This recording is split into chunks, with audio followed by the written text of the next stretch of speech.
Why is it that every year there are more and more orphaned and abandoned children that end up begging on the streets? And what needs to be done to address the problem? We say sustainable long-term solutions. Airtel went to Ibadan to visit a foundation that is doing amazing work to educate and rehabilitate orphaned and abandoned children, despite facing many challenges such as lack of food, clothing, and books.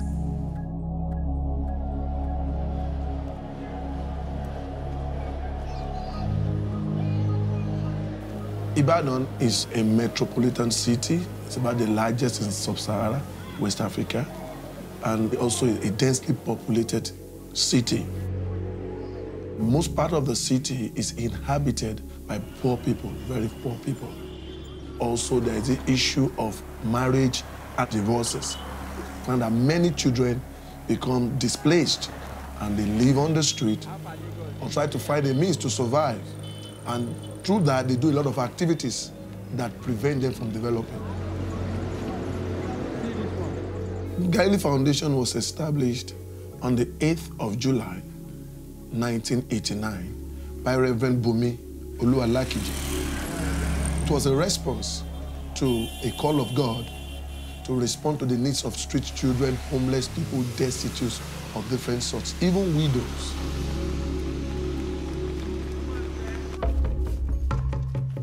Where we are now is King's Kiss Children's Village.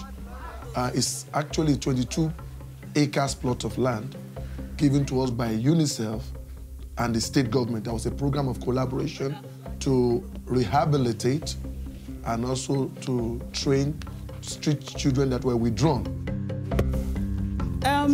Majorly, when the children come in, psychologically they are not balanced, let me put it that way, because some of them, they are from a broken home. They are abused on the streets. They have gone through so many things that a child should not go through. Out of school, I'm going for extramurals, I want to take jam. It's always difficult for somebody to pass. My name is Lateef Oluwafumlayo, and my elder sister and my brothers and I were brought here together for the sake of our mother's death. And when she died, our father couldn't take care of us. He couldn't cater for our needs, so we were brought here for shelter, hoping that that space will lay up to provide for us, so that I won't be left out among the street children. Orúkọ mi ni Adébáyọ̀ Kọ́láwọlé Julius. Mo ti ń gbé ní King's Kigali Foundation fún 11 years. Mo ń gbé pẹ̀lú àwọn ìyá mi àti bàbá mi ní bẹ̀rẹ̀. Nígbà tí mo wà àti kékeré, ni bàbá mi ti kú, so èmi àti ìyá mi àtàwọn àbúrò mi àtàwọn ẹ̀gbọ́n mi la jọ ń gbé papọ̀. Ìgbà tí mo wá rí pé wàhálà ti pọ̀ jù lórí ìyá mi, so mo lọ sí ìta, mo lọ ń ṣiṣẹ́, mo bá wọn pọnmi, mo bá wọn ti truck, mo bá wọn ṣánko, mo dẹ̀ bá wọn fọṣọ, so mo fi yẹn mo tún fi ń ṣe kíni, mo fi ń ṣiṣẹ́ láti pawó lọ sí ilé fún ìyá mi. Ibẹ̀ ni mo ti wá pàdé King's Kigali Foundation. When Bayo was picked from the streets, Bayo's father was no more. It was only the mother, only selling petty things to sustain the family. Then Bayo, he wanted to help the mother. That was how he started, doing scavenging, helping people to carry dirty things on the marketplaces, and gradually he stopped coming home. In 2004, the mother died. So Bayo has nobody, just the elder brother. He too was trying to pick his life. Early in life, I tried to ask myself, what is life all about? How do I get fulfilled? So I've got at what gives me pleasure is how I'm able to help other people. Once a child comes in here, they go through a period we call stabilization. We try to let them see the environment that they're coming into, see the other children, tell them what we have in store for them. We want to know why they left home. We do what we call home tracing. And when we say that this child cannot actually stay or survive in the community where he left, I always tell them, see, I am now your mommy. You can tell me anything. Obviously, it's good that children also acquire skills. We try to collaborate with trainers outside of this place. It could be sewing, which is tailoring. It could be shoemaking. It could be welding, depending on the interest of this child. In the shelter, they see me, mommy, I'm having a headache. Sometimes I even attend to them when they need medical attention. One of the challenges we have is the issue of feeding. And so one of the ways we try to address it is because we have this large piece of land. We involve the children in farming. We're also trying to develop a venture into other aspects of agricultural activities like poultry, where we could also, provide eggs. And then when we sell the proceeds from what we sell, they can use the money to buy some other things they need. I always tell them, when you see somebody doing anything bad, you can come and tell me. And there's a way we do it. I have a thinking corner. Sit down, think, and it goes a long way to take them from the bad way that they are used to being a normal child. Galilee has helped me in so many ways. I've been to school and they've made me to realize that there are many things which I need to achieve in this world. So, ìgbà mo wà níbí báyìí, a lot of things, àwọn nǹkan oríṣiríṣi ní Galilee Foundation ti ṣe fún mi. Ṣé jẹ́ pé ó dẹ̀ mú mi di ipò tí mo wà níbí báyìí, àwọn ọ̀rọ̀ gidi wọ́n máa sọ fún mi pé mo lè di governor, mo lè di president, mo lè di adájọ́, mo lè jẹ́ èèyàn pàtàkì níwájú. Àwọn náà dẹ̀ jẹ́ kí n mọ̀ pé nípa ká máa dáná, ká máa ṣe oríṣiríṣi oúnjẹ, ó pé mo lè tún fi ṣe, mo lè fi di èèyàn pàtàkì ní ilé ayé. So, àwọn nǹkan Galilee Foundation ti ṣe fún mi, ó ti pọ̀ lọ́pọ̀. So jẹ́ pé mi ò tẹ̀ lè dá ọkọ̀ gbogbo wọn tán gan. Of course, Bayo started primary school here, a secondary school. Now is a chef today. In fact, if you have a very big party and you want small chops, Chapman, he's able to handle it. So he's doing fine.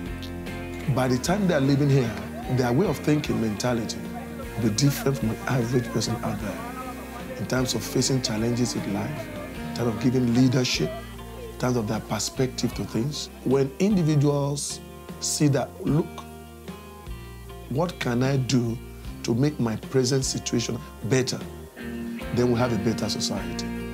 If Airtel could help us to achieve our dream of getting a poultry, it will help us to a large extent in terms of income generation. And I get that innate joy that at least I'm able to help one person. So that is my dream, and we are working towards it.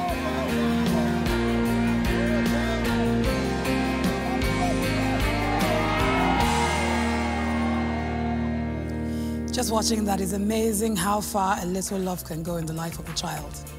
Join me as I welcome to the studio Dr. Gregory Aigagbon, Kolawole Adebayo, and Lateef Fumilayo. Welcome to the program, and I'd just like to thank you for all the wonderful work that you're doing. Thank you very much. You clearly have gone through so many children in the shelter.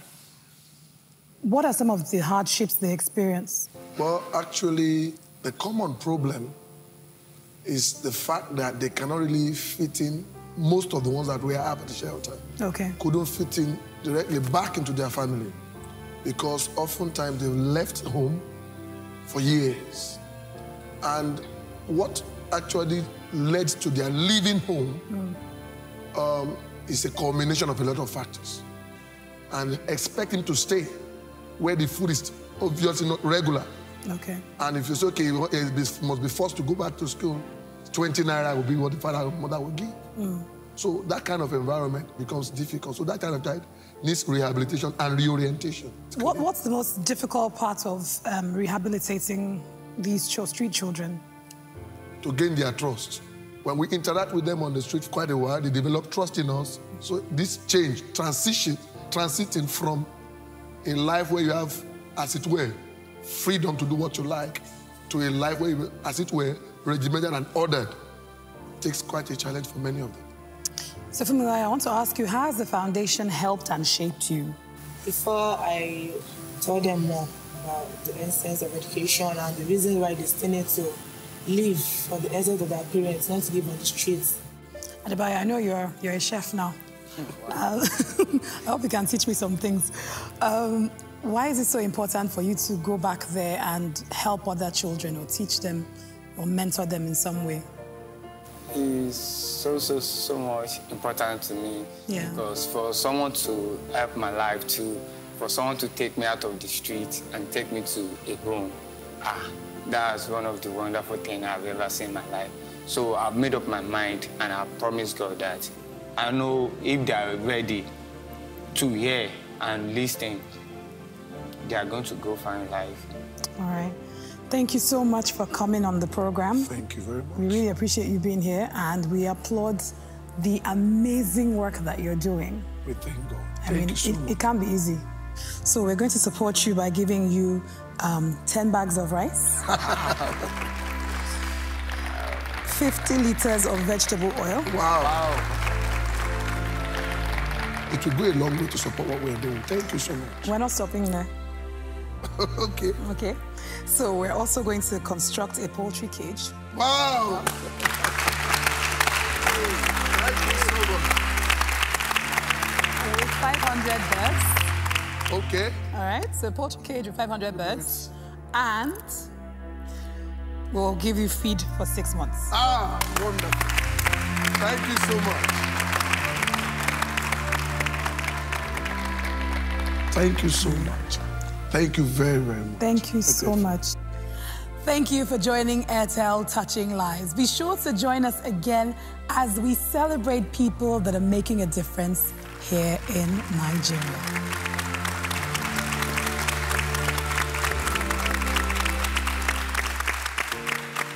Touch your life. I wanna be the change. I'm gonna shine my light. I'm gonna make a difference. Touch your life. Be the change. Shine my light and make a difference.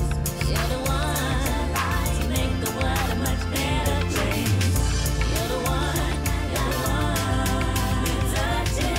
You're the one touching lives.